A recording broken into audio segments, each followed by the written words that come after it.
আচার খেতে কম বেশি সবারই নিশ্চয়ই ভালো লাগে, সেরকম আমারও করতে ও খেতেও ভালো লাগে। তো এখানে কাঁচা আম নিয়ে নিয়েছি।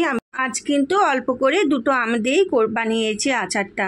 তো আচারটা এখানে আমগুলো ছোলা আছে, মাসি ছাড়িয়ে দিয়েছিল, দিয়ে এটা জল ঝরানো আছে। তারপরে এখানে আমি দুটো তেজপাতা নিয়েছি, 3-4টে শুকনো লঙ্কা নিয়েছি, কড়াইটা বসিয়ে দিয়েছি। তো কড়াইয়ের মধ্যে সরষের তেল দিয়ে দিয়েছি 4 থেকে 5 চামচ মতো।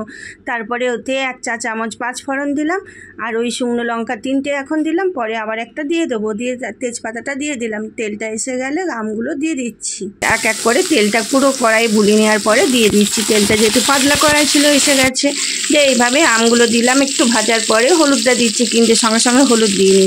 তারপরে আধ ভাজা হয়ে গেল, দিয়ে এইভাবে আস্তে আস্তে কম আঁচে বেশি আঁচে যেটা যার যেমন সুবিধা করতে পারবে। আমার যেহেতু কড়াইটা পাতলা ছিল তার জন্য আঁচটা কমিয়েই করছিলাম, তাহলে লেগে যাবে। কিন্তু দেখো শুকনো লঙ্কাগুলো দেখিয়ে দিচ্ছি, 4টে লঙ্কাই কিন্তু দিয়েছি, এক এক করে তুলে নিচ্ছিলাম। আর ফাটিয়ে দিইনি লঙ্কাগুলো, কারণ ঝাল হয়ে যাবে খুব বেশি। আর যখন বেশ ভাজা হয়ে যাবে তখন নুনটা দেবো, নাহলে কিন্তু ভাজা যাবে না, সেদ্ধ সেদ্ধ হয়ে যাবে। দিয়ে আমটা এইভাবে ভালো করে ভেজে নিচ্ছি। আমি কিন্তু এইভাবে করেছি, সবাই জানি। আর এটা গুড়, আখের গুড় আছে, গুড়টা দেবো। কোনো কিছু আচার করতে গেলে কিন্তু গুড়ের আচারই বেশ ভালো আমার মনে হয়, চিনিটা বেশি দিন থাকে না তো। তারপরে আমটা দেখো ভালোভাবে ভাজা হয়েই গেছে, নরমও হয়ে এসছে, এরকম লাল লাল মতো ভাজা হয়ে যাবে যখন, তখন আমি গুড় দিয়ে দেবো।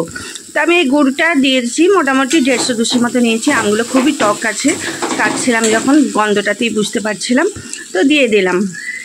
তারপরে একটু ভালো করে নাড়াচাড়া করে নেবো। পুরো গুড়টা হাতে করে আস্তে আস্তে করে নিয়ে দিয়ে দিচ্ছি, চামচে করে এইসব হয় না আবার।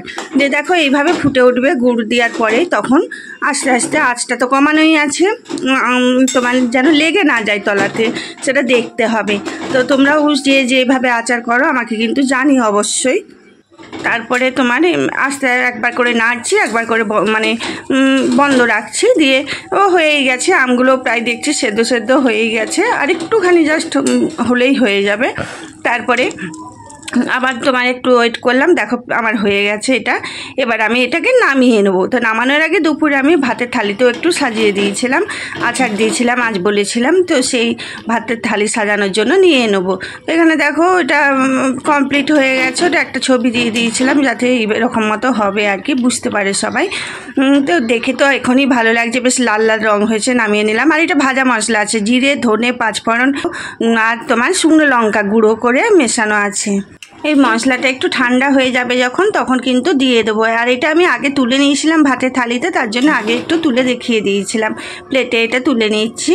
তো এটা আমি ঠান্ডা হয়ে যাবার পর মশলাটা দেবো, এই সময় দিলেও হবে, নামিয়ে নেওয়ার পরে দিয়ে একটু নাড়াচাড়া করে নিলেই হবে।